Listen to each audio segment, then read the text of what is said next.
வணக்கம். இந்த காணொளியில உங்ககிட்ட ஷேர் பண்ணுற கன்டென்ட் என்னென்னு பார்த்தீங்கன்னா, இந்த பூமியில மனிதர்களா பிறந்துட்டோம். அது ஆணா இருக்கட்டும், பெண்ணா இருக்கட்டும். வாட்டெவர் இந்த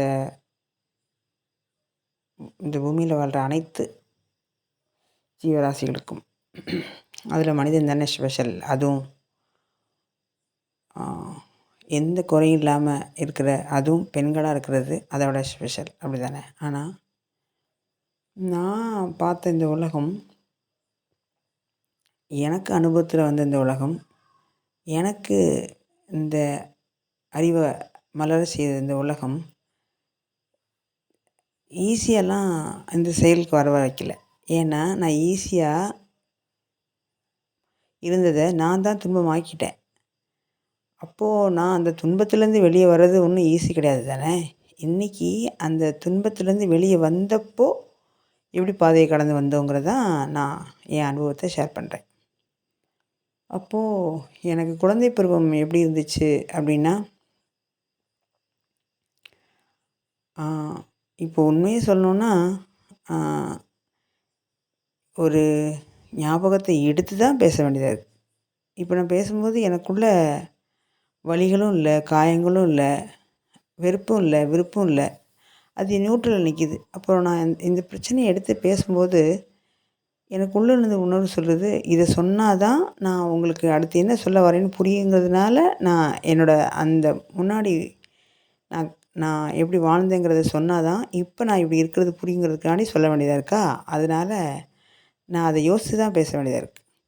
சில அதாவது முன்னே நடந்தது பின்னையும், பின்ன நடந்தது முன்னையும் ஞாபகத்துக்கு வந்த மாதிரி அப்படியே பேச வேண்டியதாக இருக்குது. நான் பிளான் பண்ணிவிட்டு, இல்லைன்னா எழுதி வச்சுட்டு, இல்லைன்னா இந்த இந்த தலைப்பு தான் பேசணுன்ட்டு அப்படிலாம் பேசலை. ஆனால் எதை கடத்தணும்னு என் உள்ளுணர்வு சொல்லுதோ அதை மட்டும்தான் செய்கிறேன். இது சரியான்னு கூட எனக்கு தெரியல என்ன. ஆனால் இப்போ நான் கற்றுக்கிறேன். ஒரு நீச்சல் கற்றுக்கிற மாதிரி, ஒரு சமையல் கற்றுக்கிற மாதிரி நான் உண்மையே பேச கற்றுக்கிறேன். ஆனால் எனக்கு வாய்ப்பும் தகுதியும் இந்த பிரபஞ்சம் கொடுத்துருக்கு. இந்த தகுதியை நான் வளர்த்துக்கணும். ஆனால் நான் முயற்சி பண்ணுறேன். ஆனால் எனக்கு தெரியல. ஆனால் கொஞ்ச நாளில் நான் சரியாக பேசுவேன்னு நான் உறுதியாக நம்புகிறேன். கிளியர் கட்டாக, கிறிஸ்டல் கிளியராக உங்கள் இதயத்துக்குள்ளே, உங்கள் ஆன்மாக்குள்ளே ஈஸியாக, பிரைட்டாக உள்ளே போகிற மாதிரி ரத்தின சுருக்கமாக பேசுகிறதுக்கு எனக்கு ஒரு ட்ரைனிங் பிரபஞ்சம் கண்டிப்பாக கொடுக்கும்னு நினைக்கிறேன். எனிவே இப்போது என்னென்னு கேட்டிங்கன்னா, என்னோடய பிறந்த வீட்டில் நான் வளர்ந்ததை அனுபவத்தை வச்சு தான் இறைவன் ஒரு கல்யாணங்கிற ஒரு இதுலேயும் கொடுக்குறாங்க. நான் என்னோடய கதையை தான் சொல்கிறேன். இப்போ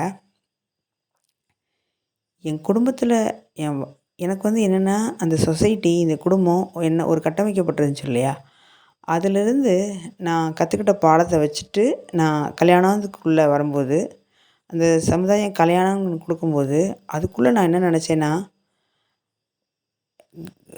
கடவுளோட அனுகிரகத்தால் நான் பெரிய கற்பனையும் பெரிய கோட்டையும் கட்டி வைக்கல. ஒருவேளை கட்டி வச்சுருந்தேன்னா என்னால் இங்கே தாக்கு பிடிச்சி வாழ்ந்துருக்க முடியாது இந்த 25 வருடங்களை.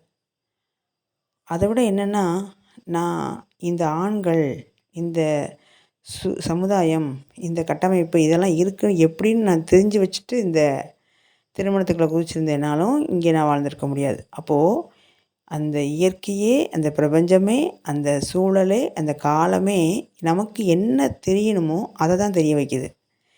எது தெரியக்கூடாதோ அது தெரியறதில்ல. நம்ம நினச்சிப்போம் நமக்கு அண்ட விஷயம் தெரியுது, அண்டத்தில் உள்ள விஷயம் தெரியுது, இந்த உலகத்தில் உள்ள பயங்கர விஷயம் தெரியுது அப்படின்னு. ஆனால் நம்மளை விட கோடான கோடி விஷயங்கள் தெரிஞ்சு வச்சிட்ருக்கவங்க அமைதியாக இருக்காங்கிறது உண்மை. அதை உணரும்போது நமக்கே நம்ம மேலே சிரிப்பு வரும். சரி, இப்போ இந்த இந்த அனுபவம் எப்படி நம்மளை கரையேற்றுது அப்படின்னா, அந்த அந்த கடவுள் ரோல் பண்ணுறார். பிறந்ததுலேருந்து இப்போ வரைக்கும் நம்ம என்னென்னா, யார் கூட கனெக்ஷன் கொடுக்கணும், யார் நமக்கு அனுபவத்தை எடுத்து வரணும், அது மேலேயே டிசைன் பண்ணப்படுது. நான் ஒரு டிபார்ட்மெண்ட் எடுக்கிறேன்னா அந்த டிபார்ட்மெண்ட் ஸ்டாஃப் தான் உள்ளே வருவாங்க. அந்த டிபார்ட்மெண்ட்டு புக்ஸ் தான் கொடுக்கும். அந்த டிபார்ட்மெண்ட்டோட சிலபஸ் தான் நமக்கு கொடுக்கப்படும். அதே மாதிரி நான் இங்கே வரும்போது என்ன சிலபஸ், அது பிறந்த வீட்டில் என்ன சிலபஸ், புகுந்த வீட்டில் என்ன சிலபஸ்ங்கிறத ஆல்ரெடி நான் சிலபஸோடு வந்திருக்கேன். அந்த சிலபஸை எனக்கு ஏன் மறக்க வைக்கிறாங்கன்னு தெரில. எனக்கு சிலபஸை தெரிஞ்சால் தானே நான் அந்த பாடத்தை படிக்க முடியும். இங்கே டெஸ்ட்டு திடீர்னு வைக்கிறாங்க.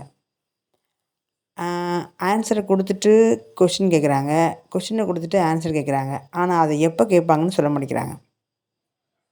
இந்த சிஸ்டமே நமக்கு புரிகிறதுக்கே ரொம்ப காலங்கள் ஆகுது. புரிகிற மாதிரி இருக்குது, ஆனால் புரிய மாட்டேங்குது. தெளிவாக இருக்கும்னு நம்புகிறோம், ஆனால் ஒரு ஒரு ஒரு குழம்பின குட்டைக்குள்ளே தான் கிடக்குறோம். அது ரொம்ப நாள் கழித்து தான் நமக்கே புரியுது.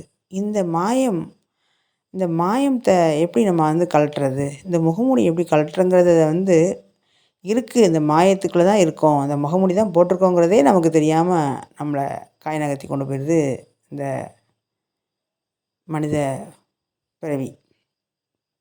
இந்த பிறக்கே எடுத்து இப்படி நான் இருக்கேன்னு எனக்கு புரிதல் வர்றதுக்கே, ஆன்மா, உயிர், உடல் அப்படின்னு பேசுகிறதுக்கே, மனம் பேசுகிறதுக்கே எனக்கு எத்தனை பேர் எடுத்து வந்தேன்னா தெரில.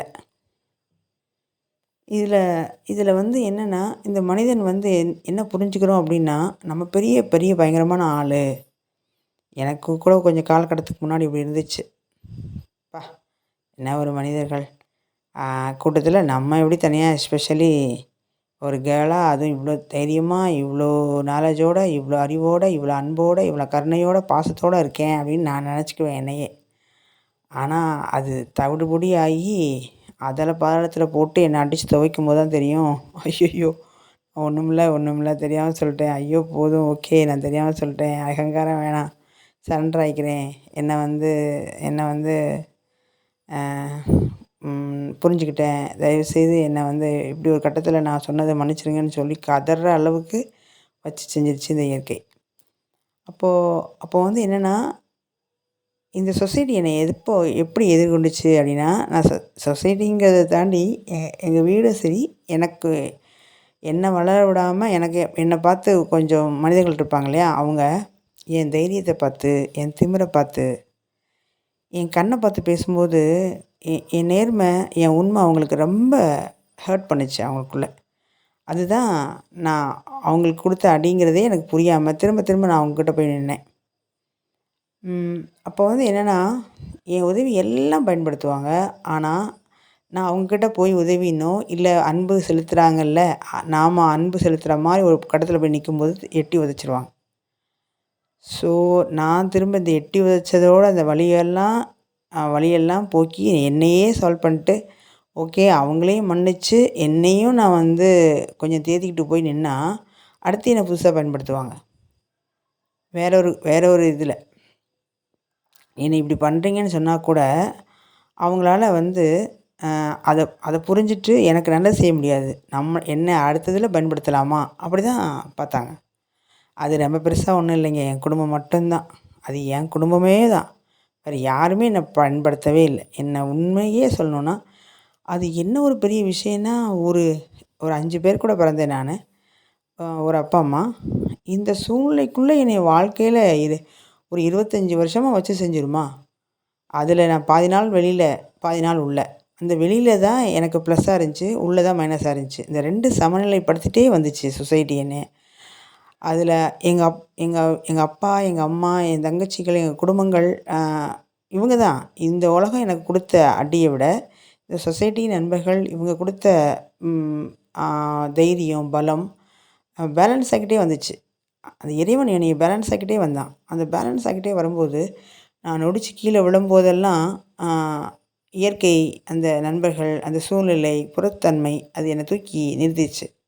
நான் கீழே விழ போகிறேன்னு தெரிஞ்ச போதே என்னை பிடிக்கிறதுக்கு தயாராக அங்கே பிரபஞ்சம் ஒரு ஆள் அனுப்பிருந்துச்சு. ஒரு ஒரு ஒரு சம்திங் ஏதோ அதை அனுப்பியிருந்துச்சு. அதை நான் இப்போ தான் உணர்கிறேன். எப்போ உணர்றேன்னா, ஒரு காட்சியாக ஒரு மேலே இருந்து இது நடந்ததெல்லாம் ரிவைண்ட் பண்ணி பார்த்தா எப்படி இருக்கும், அப்படி பார்க்கும்போது எனக்கு தெரியுது. அந்த தெளிவு பார்க்கும்போது எனக்கு புரியுது, ஓ இப்படிலாம் என் வாழ்க்கையில் நடந்திருக்குல்ல. நான் என் படத்தை நானே ஓட்டி பார்க்குறேன். அந்த படத்தை நானே பார்க்குறேன். இதில் நான் எங்கே அழுதுருக்கேன், நான் எங்கே எங்கே வந்து கீழே விழுந்திருக்கேன், எங்கே என்னை குத்தியிருக்காங்க, எங்கே நான் நம்பியிருக்கேன், இதெல்லாம் நான் மேலேருந்து ஒரு காட்சியாக இப்போ பார்க்குறேன். அந்த காட்சியை பார்க்கும்போது ஒரு பக்கம் பிரமிப்பாக இருக்குது, ஒரு பக்கம் பயமாக இருக்குது, ஒரு பக்கம் ஆனந்தமாக இருக்குது, ஒரு பக்கம் மிரட்சியாக இருக்குது. இவங்க கூடலாம் நான் கடந்து வளர்ந்துருக்கோமான்னு, இவ்வளோ அன்புள்ள மனிதர்கள்லாம் என் வாழ்க்கையில் இருந்திருக்காங்களான்னு தோணுது. இயற்கை என்னை இவ்வளோவா அன்பு செலுத்தியிருக்கோம் அப்படின்னு அது மேலே கருணை வருது. அதுக்கப்புறம் இப்படி ஒரு முட்டாள்தனமா இறைவன் செஞ்ச எத்தனை முயற்சியை பண்ணி எனக்கு காப்பாற்றிட்டே வரும்போது கூட நான் அறியாமையில் திரும்ப திரும்ப அந்த தப்பை பண்ணியிருக்கேன் அப்படின்னு எனக்கு தெரியுது. ஸோ அப்போ அந்த இந்த என் பிறந்த வீட்டில் கொடுத்த ஒரு வழியால் தான், அந்த அவமானத்தால், அந்த புறக்கணிப்பால் தான் நான் புகுந்த வீட்டில் கல்யாணத்துக்கு அப்புறம் என்னால் வாழ முடிஞ்சுச்சு. அப்போ 2 பேருமே மறைமுகமாக தான் செய்கிறாங்க 2 இடத்துலையும். அது ஆஃப்டர் மேரேஜ், பிஃபோர் மேரேஜ் 2 பேருமே மறைமுகமாக தான் செய்கிறாங்க. டைரெக்டாக மோதவே இல்லை. அதுதான் இங்கே ஸ்பெஷல். 2வது என்னென்னு கேட்டிங்கன்னா, சிரிச்சுக்கிட்டே இருக்காங்க. என்ன ரொம்ப ஸ்பெஷல்னு சொல்கிறாங்க. நான் அவங்களுக்கு உதவி பண்ணும்போதெல்லாம் என்னை அப்ரிஷியேட் பண்ணுறாங்க. என்னை தக்க வைக்க முயற்சியெல்லாம் பண்ணுறாங்க. துரத்தி விட்டா தானே நம்ம நினைப்போம் அவங்க கெட்டவங்கன்னு. எல்லாமே பண்ணுறாங்க. ஆனால் ஏதோ ஒரு வகையில் என்னை அவங்களுக்கு மேலே போகவே விட மாட்டேங்கிறாங்க. அன்பு செலுத்தணும்னு சொல்கிறாங்க, அவங்களுக்கு கீழே அன்பு செலுத்த சொல்கிறாங்க. நான் அப்போ தான் உன்னை அன்பு செலுத்துவேன். நீ நீ எனக்கு எனக்கு கீழே இருக்கணும். உன் தைரியம், உன் திமிரு, உன் கண்ணில் அகங்காரம், இதெல்லாம் அவங்களுக்கு காட்டிடக்கூடாது. அவங்களுக்கு கீழே அடங்கி இருக்கணும். அது எல்லா விதத்திலும். அப்போனா நான் அன்பு செலுத்துவேன். நீ சொல்கிற கருத்தையும், நீ சொல்கிற உடன்பாடையும் நான் ஏற்றுட்டு செயல்படுத்தணும் கிடையாது. ஆனால் நான் சொல்கிற கருத்தையும், நான் இதையும் நீ ஏற்றுக்கணும். நீ சரின்னு சொல்லணும். அப்போனா நீ என் கூட இருக்கணும். இல்லைன்னா நீ என் கூட இருக்க தேவையில்லை அப்படின்னு சொல்கிறாங்க. ஆனால் நான் ஒரு முட்டாள் மாதிரி என்ன பண்ணேன்னா, அவங்க பண்ணுறதுக்கெல்லாம், அவங்க சொல்கிறதுக்கெல்லாம் மண்டைய ஆடிக்கிட்டு, இதனால என்ன ஆயிரப்போகுது, அவங்க சொல்கிறதில் கேட்க என்ன ஆயிரப்போகுதுன்னு சொல்லி நான் என்ன தண்டிச்சிட்டேன் பார்த்தீங்களா? அங்கே தான் நான் லைஃப்பில் பெரிய பெரிய தப்பு பண்ணேன். என்னை தண்டித்து என் ஆசையெல்லாம், என் கனவெல்லாம் குழி தோண்டி புதைச்சி, எனக்கு என்ன வேணுங்கிறதே மறந்து, மற்றவங்களுக்காண்டி வாழ்ந்து, கடைசியில் அவங்க என்னை தூக்கி குப்பை மாதிரி எரியும்போது, குப்பையில் விழும்போது தான் என் உடல், என் மனம், என் ஆன்மாலாம் என்னை பார்த்து சிரிக்கும்போது தான் எனக்கு தெளிவே வந்துச்சு, இவ்வளோ பிரச்சனை நடந்திருக்குன்ட்டு. அப்போது எனக்கு உடனே டக்குன்னு வெளியே வர முடியல. ஆனாலும் நான் நின்னேன். ஆனால் இந்த பிரபஞ்சம் என்ன செஞ்சிச்சுன்னா, ஓகே பரவாயில்ல, இவளை இந்த டைமில் நம்ம காப்பாற்றாமல் வேறு வழியே இல்லைன்னு சொல்லி தான் அவங்க தான் டேக் ஓவர் பண்ணிட்டாங்க. இது எல்லாத்துக்கும் இந்த வாய்ப்பு கிடைக்குமான்னு தெரியல. ஆனால் நான் ஏதோ கொஞ்சம் புண்ணியம் பண்ணியிருக்கேன்னு நினைக்கிறேன். அந்த அந்த அந்த ஒரு இதில் இது நடந்துருச்சா, இல்லை என்னோடய தைரியம், என்னோடய நம்பிக்கை அது செயல்பட்டுச்சா அப்படின்னு தெரியல. ஆனால் மொத்தத்தில் ரைட் நவ் நான் இப்போ இருக்கிறதுக்கு என்ன காரணம், அவங்க செஞ்ச துன்பங்களும், நான் அதுலேருந்து வந்த ஒரு வழியும், இந்த இந்த பிரபஞ்சம் எனக்கு ஈக்குவலாக, சமமாக நன்மையும் தீமையும் சரியாக எனக்கு ஃபீட் பண்ணிகிட்டே வந்ததுனால, அதை நான் புரிஞ்சுட்டு நான் இன்றைக்கி பேசுகிறேன்னா தெரியல. ஆனால் ஒவ்வொரு பெண்களும், ஒவ்வொரு ஆண்களும் என்ன சொல்கிறதுனா, இதை கடந்து போயிடணும், இதுலேருந்து நீங்கள் மீண்டு வந்துடணும், என்னால் வந்த மாதிரி உங்களால் வர முடியும். வாழ்க்கைங்கிறது ஒரு புதிர், அதுக்கு எல்லாத்துக்கும் விடை கிடைக்காது. அதே மாதிரி நம்ம இப்படி தான் செய்யணும், அப்படி தான் வாழணும்னு ஒரு குறிக்கோள் போட்டு வாழ தேவையில்லை. என்ன கிடைக்குதோ என்ன மாதிரியும் வாழலாம். நினைக்கிற ஒரு கூட்டம் வாழ்கிற மாதிரி நம்ம கூட வாழ்கிறதுக்கு வாய்ப்பு ஆனந்தம்தான். அதை விட என்னென்னு கேட்டிங்கன்னா, நீங்கள் திட்டம் போட்டு வாழும்போது அந்த திட்டம் நடக்கவே இல்லைன்னா, அதுக்குள்ளே தேங்கி போகாமல், ஓகே வாட் நெக்ஸ்ட் அப்படின்னு வெளியே போயிடலாம். என்ன கிடைக்குதோ அது சிறுசாக இருந்தாலும் பெருசாக இருந்தாலும் ஓகே, மனத்தை ஆர்ப்பரிக்க விடாமல் அதோட இயல்புக்கு கொண்டு போய் வாழும்போது அது இயல்பாகவே நமக்கு என்ன வேணுமோ, அவங்களுக்கு 1 கோடி ரூபானாலும் கையில் கொடுக்குது, 1 ரூபா வேணும்னாலும் கொடுக்குது. அப்போது நான் என்ன சொல்கிறேன்னா, எனக்கு என்ன தேவைன்னு நான் டிசைட் பண்ணி நான் உறுதியாக தெளிவாக இருக்கும்போது, 1 கோடி ரூபா எனக்கு என்னோடய பணம் இல்லைன்னா நான் அதை ஒதுக்குறேன். எனக்கு 1 ரூபா மட்டும்தான் எனக்கு கொடுக்கப்பட்டிருக்குன்னு நான் தெரியும்போது, அதை நான் தெளிவாக, சந்தோஷமாக, ஆனந்தமாக வாங்கிக்கிறேன். அதில் ஏக்கமோ, என்னடா இவ்வளோதான், மற்றவங்களாம் வாழ்கிறாங்களே, வாங்குறாங்களேங்கிற தெளிவு எனக்கு கிடைக்கிது. அதை தான் நம்ம சொல்கிறது என்னென்னா, "தன்னை அறிந்து இன்புற வெண்ணிலாவே, ஒரு தந்திரம் நீ சொல்ல வேணும் வெண்ணிலாவே" அப்படின்னு சொன்னார். தந்திரம்னா வழிமுறை. நான் தந்திரம்னா என்னமோ பெருசாக நினச்சேன். வழிமுறை. அப்போ அந்த வழிமுறை வந்து இந்த பிரபஞ்சம் நம்ம கொடுக்கும்போது, அதை நம்ம ஏற்றுக்கிட்டு வாழும்போது என்னன்னு கேட்டிங்கன்னா, ஆனந்தத்திலும் ஆனந்தம், பேரானந்தம். அதாவது என்னென்னா, சிற்றின்பத்தை இந்த உலகத்தில் வாழ்கிறோம்ல, பேரின்பம் நம்ம கையில் ஆனந்தமாக வரும்.